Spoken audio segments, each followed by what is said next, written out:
Assalamu alaikum. Today we are going to look at stylistics. To put it in a simple, straightforward manner, stylistics is nothing but the study of styles. Okay? Study of styles of a particular literary work. It could be any work for that matter, but it has to be an individual work. It focuses on individual work. See, structuralism looks at it from a larger perspective, right? Or even post-structuralism for that matter. Post-structuralism goes into the text itself and does not include anything or anything outside it. Now, stylistics is something that focuses on the text alone and looks at it and see. There are plenty of differences between of the other theories and stylistics, mainly because stylistics has more affinity towards liberal humanism than any other theories. We'll discuss about that later, but for now, just keep in mind that stylistics mainly deals with the form of a text rather than the content. And that's where it differs from liberal humanism, you see. But otherwise, mostly it does focus mainly on the text, just as the liberal humanist did. Okay, so moving on, these are some of the themes or terms we'll be looking at least as far as Peter Barry is concerned. These are the themes and terms we need to remember when we are dealing with stylistics. Rhetoric to philology, that would be from a historical perspective. The historical evolution of stylistics, how it started off from the branch of rhetorics, like as in the early modern English period, from there on to various other phases to philology to stylistics, and the ambition of stylistics as in what it aims to do, what is the purpose of a stylistician, and moreover we'll be working out some examples just as usual. So stylistics, simply put, is a study and interpretation of texts from a linguistic perspective. So what is stylistics? Stylistics is nothing but study and interpretation of text from a linguistic perspective. Also, the focus would be mainly on how writers try to use linguistic devices to create effect. I've mentioned it later on, we'll come to that. As a discipline, it links literary criticism and linguistics. See, apart from looking at rhetoric to philology and ambitions of stylistic and stylistic examples, we'd be looking at literary criticism as such, what exactly it is, and linguistics as well. So we are going to connect both of it, literature and linguistics. All right. So the first question we need to ask or is commonly discussed is whether stylistics is a theory or a practice. As I said earlier, it is mainly practice and theory is born out of that practice, right? So it mainly deals with the methods and findings of linguistics in the analysis of literary texts. So what does a stylistic concern itself with? It concerns itself with the methods and findings of linguistics in the analysis of literary texts. So methods and findings of linguistics in the sense, the common idioms, phrases, the grammatical structures, phonology, morphology, all of it. Or like the literary devices like alliteration, chiasmus, or metaphor, similes, or metonymy, synecdoche, all of it, how each one seems to be manipulated by the writers in their text to create a certain effect in the reader, right? So when we read Twinkle Twinkle Little Star, how I wonder what you are, there is a certain charm to it. There is a certain, it's more of a kind of so consider Twinkle Twinkle Little Star, right? It has this musical quality to it that far surpasses any other poem. At least something that you learn at a nursery level, right? Okay, there are Jack and Jill and all of this. See, the main reason we still remember these poems even after decades. I mean, it's been almost more than three decades since I read those poems, but I still remember them. Why? Because it has that kind of effect on you, like it. So how is this effect brought about? So a stylistics, I would speak in a very general term as to the at least a liberal humanist would use very general terms to describe the effect of of the poem on a reader or on a child or even an adult for that, on an adult for that matter. But a stylistician, he would be very specific as to how that effect is created. For instance, he would talk about how there is so much of like repetition in the beginning. Twinkle, twinkle, little star, right? Twinkle, twinkle. Why can't it be just one twinkle? Because there are two twinkles, it is, the effect is accumulated, right? There is a cumulative effect. Then, for instance, there is alliteration, right? Ta ta, twinkle, twinkle. How I wonder, how I wonder what you are. So wonder and what were sound. There is an alliteration there. Then assonance. Assonance is there, like, as in, though I know not, no, not, no, not. Assonance. Consonants, towards the end, like, such as ka, ka, twinkle, twinkle, ka, ka. Or even, okay, there is plenty of imagery there. There is simile, like and as in used, like a diamond in the sky. The use of a simile there, it is, the resemblance to a diamond is made apparent there. So it is made more reachable, something you can relate to. And of course, personification. This device of personification where the star itself is given human qualities, an inanimate object is given human qualities, where it seems to twinkle of its own accord, right? As if it has some control over its being, right? Or as if it has control over dispelling darkness from a dark sky, right?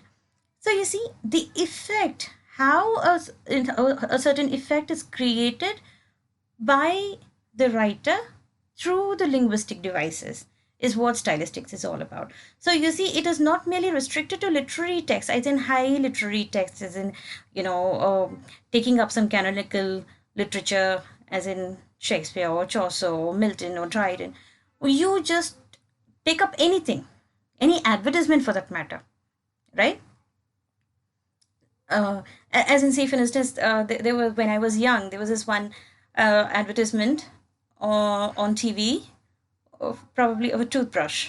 It would go something like this: Ajanta toothpaste, papa ka, mama ka, bhaiya ka, didi ka, or Ajanta mera.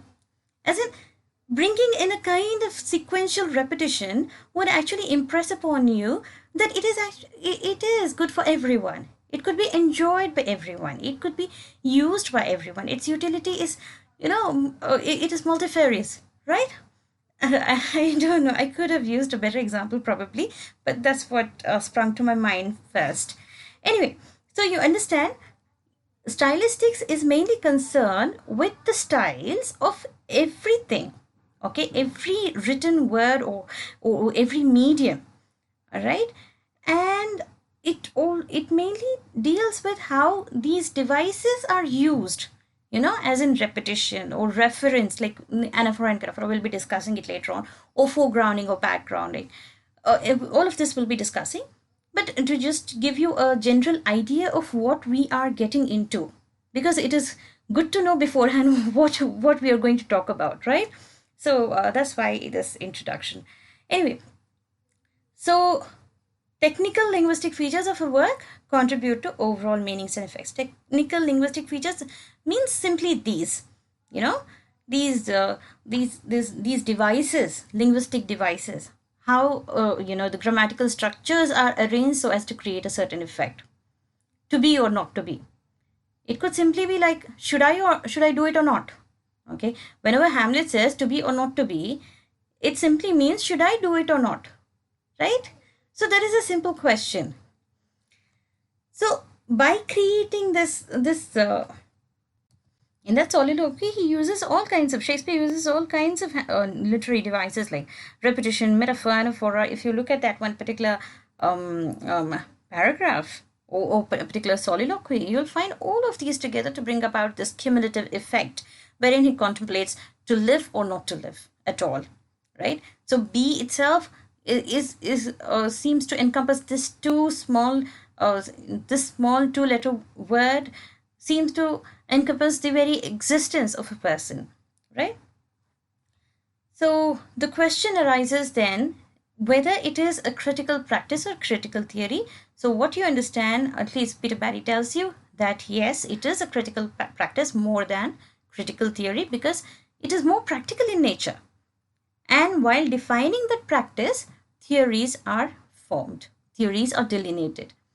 And as I said earlier, it has some commonality with liberal humanism in the sense that both seem to approach individual texts and try to figure out. See, for instance, we discussed Aristotle. Remember Aristotle, how he drew up terms for drew up terms and theories of unity, of a tragedy, of how he formulated ideas as to what tragedy should be like, and certain factors contributing to the overall effect of a tragedy, how it has to have certain hamartia, certain peripeteia, and anagnorisis, and all of these, right?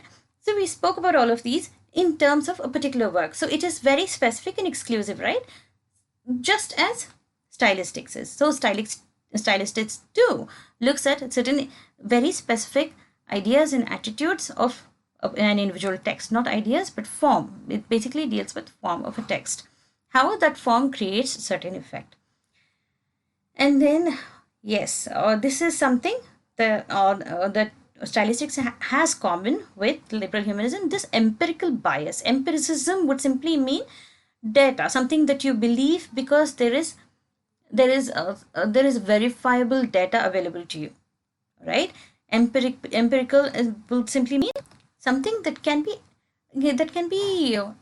proven rather than just simply theories, and where theories are merely assumed, merely hypothetical. As opposed to hypothetical, empirical, meaning empirical would imply that it could be verified, it could be proven by whatever data you give them, all right? So it has to be verifiable with observations and expressions, and they mainly deal with specific canonical literary texts.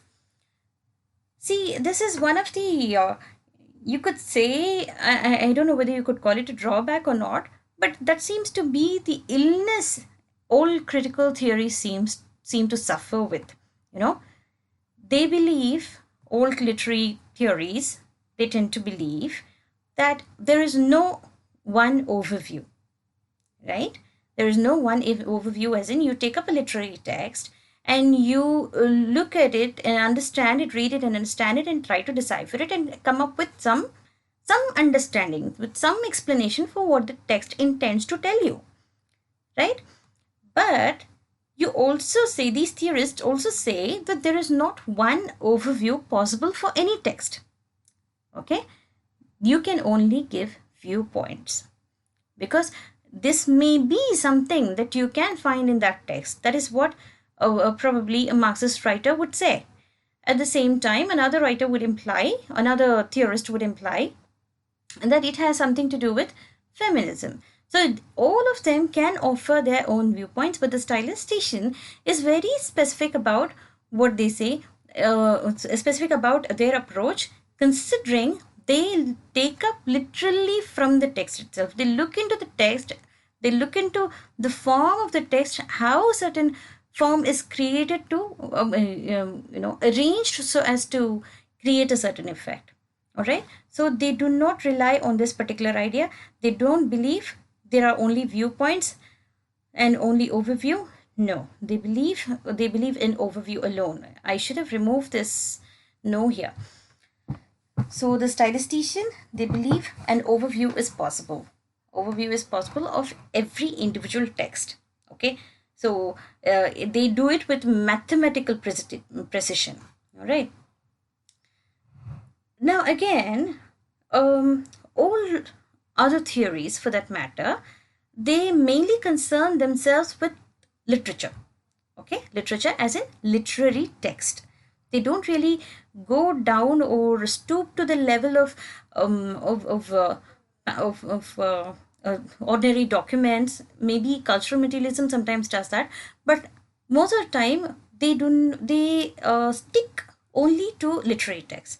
But stylistics is very democratic in this nature. What it does is it does not consider literary language as any high language or a special language. Okay, so stylistics tends to be applied to all sorts of language, high, common, low, all kinds of language. All right, so to them language works in a certain way, and irrespective of in what form it appears in. All right, so they analyze all kinds of language to know how of effects are created. All kinds of language, remember, not merely literary language, all kinds of language.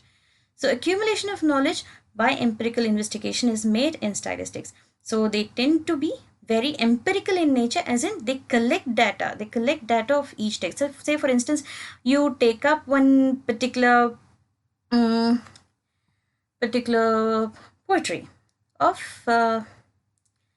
Shakespeare, for instance, right? So what you do is, I believe you've heard of double double toil and trouble. It appears in Macbeth when the witches are stirring the cauldron. Remember? So in that particular poem, if I am right, okay, just look at the first line itself. Double, double, toil and trouble, fire burn and cauldron bubble, third of a fenny snake in the cauldron boil and bake, eye of newt and toe of frog, wool of bat and tongue of dog, adder's fork and blindworm sting, lizard's leg and howlet's wing, for a charm of purple trouble, like a hell broth boil and bubble, double, double, toil and trouble, fire burn and cauldron bubble, cool it with a bubble's blood, then the charm is firm and good. Okay, I didn't remember the entire thing. I just remember the first two lines. I read it from somewhere. I found it over the net now. Okay, so you see, effect is created by this haunting sound of double, double, toil and trouble. I mean, look at the effect created by it. The witches, they are manipulating. They are, working in tandem for a maleficent purpose, right? And this use of the alliteration here, the alliteration, and even there is assonance here and consonance as well, all together. And moreover, there is not merely a musicality here. This musicality is created by with a haunting tone, right? So you see, the effect. So the stylistician, he would not give you a just a random idea of what is being what the effect is. He would actually tell you that so many times certain alliteration has been used, so many times antithesis has been used, so many times assonance is used. That's why a certain effect has been created. He would categorically state everything which could be verified. See, you cannot verify structuralism or post-structuralist attitudes, or you may apply it. Yes, you may understand it, but it would be very impressionistic in nature. It wouldn't be something that you can actually verify and agree with. All of you cannot agree together on one particular approach, a structuralist or post-structuralist approach. Whereas in stylistics, you cannot deny it. The evidence would be provided in such a manner. Okay, so there is an empirical bias. So they rely largely on data that can be verified. Now it is non-eclectic, as in see other theories in the sense, even liberal humanism for that matter, it seems to take from various other sources of study, right? Areas of study. So you would see we rely exclusively on a linguistic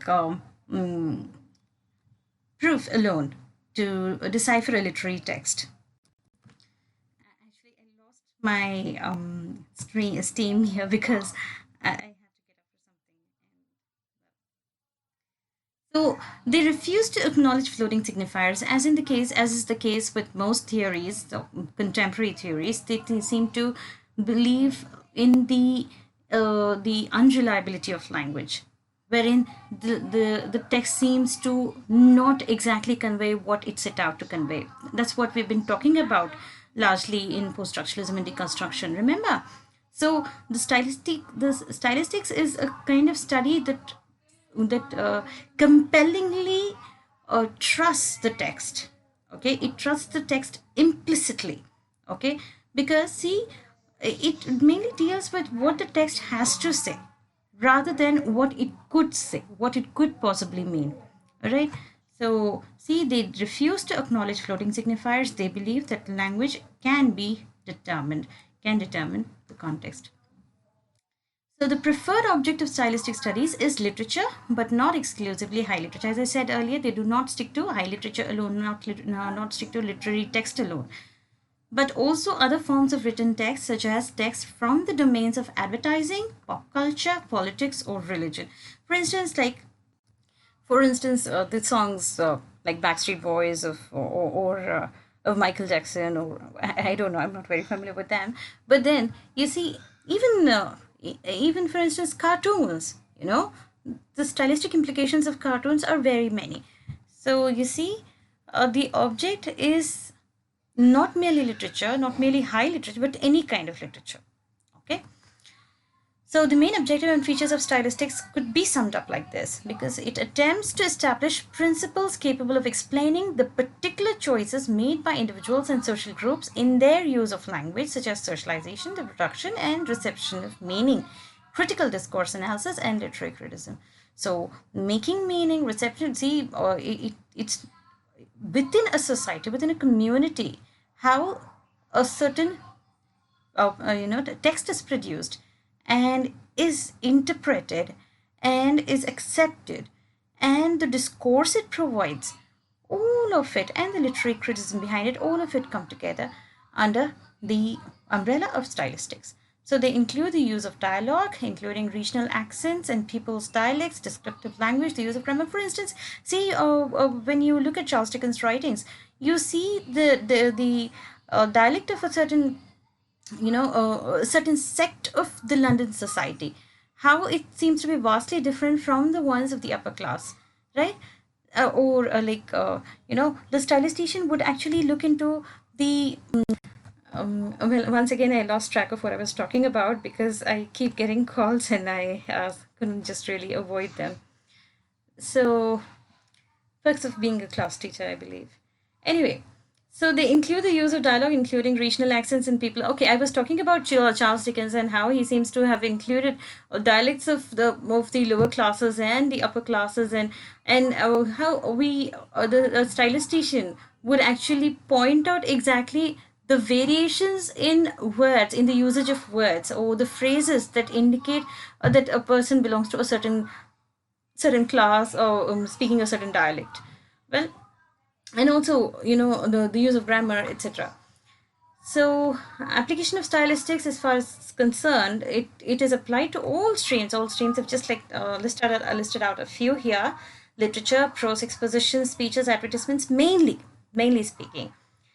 Rest, you could include other things as well, like pop culture or cartoons or media or the news, the medium of news that you hear broadcasted or on air, on television. Yeah. So linguistic features reveal the meaning of a text. All right. So this is the belief, this is the code with which the stylistics work. The other theorists, they have different approaches. They believe that text seems to indicate things, say things related to that, to the approach they have in mind. But for a stylistician, to them, the linguistic feature itself reveals the meaning of text. So linguistic features and techniques help in the interpretation of text. Example. So look at this one very simple and silly example, nevertheless very effective. Woman without her man is nothing. Woman without her man is nothing. So woman, so we're talking about just, this is one plain statement without any commas. Now just the usage of comma here, the punctuation here, look at this, look at it, how the meaning is changed. Woman, without her, without a woman, a man is nothing, right? So the idea is that man is nothing without his woman, without a woman. Now, woman without her man. Now, just the placement of this one small comma from here to here would entirely change the meaning of the sentence. Woman without her man is nothing. So here the woman is nothing without her man. Here man is nothing without woman. Here woman is nothing without her man. Now see, let's eat grandmother. So here the placement of this one comma would indicate that you are inviting your grandma to eat. Right? You're asking your grandma, come grandma, let's eat. Right? Okay, I just got once again interrupted. So anyway, so let's eat grandmother. Look at this one particular comma, one small comma. What difference it makes? Let's eat grandmother, as if everyone's going to, getting ready to eat grandmother. So a stylistician would actually look for these very small things, the punctuations, the grammar, the grammatical structures, the phonology, the morphology of the text, all of it to understand how meanings are made in the text. So for instance, look at this. I have eaten the plums that were in the icebox. I think I will come to this later after we have spoken about the rest.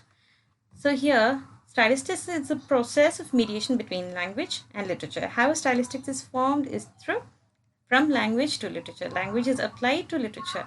Language as linguistics would be the study of language, right? So stylistics is a part of literary criticism that engages linguistics, which is the study of language, to understand literature. All right? The scientific study of language, such study has broadly speaking three aspects. So here we're talking about linguistics. Okay, what is linguistics? It's a scientific study of language, which broadly speaking has three aspects: language form, language meaning, and language in context. So linguistics basically deals with form, context, and meaning, all three. All right. So the scientific study of language and its structure, including the study of morphology, syntax, phonetics, and semantics, all of it would be included in linguistics. So scientific branches of linguistics include social linguistics, dialectology, psycholinguistics. These are like specialized branches of linguistics. But basically, most of the time, we mainly deal only with morphology, syntax, phonetics, and semantics. But this is like more specialized branches of linguistics, which you may consider later. Dialectology, psycholinguistics, computational linguistics, historical and comparative linguistics, and applied linguistics. So please do remember these specialized branches of linguistics. We'll just look at what literary criticism is, and then we'll finish for today. It is the evaluation, analysis, description, or interpretation of literary works. What is literary criticism? It mainly deals with the evaluation, analysis, description, or interpretation of literary works. It is usually in the form of a critical essay, but in-depth book reviews can sometimes be considered literary criticism. So even book reviews could be considered as literary criticism so long as it holds up sort of certain standard.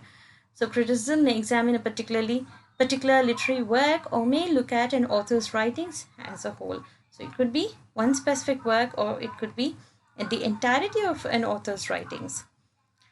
So we'll look into language, because I have no concept of time right now with all these. I've had some 20 interruptions so far. So I have no concept of how much time I've spent recording this video. For now, I'll stop here. We'll continue with the rest tomorrow, inshallah.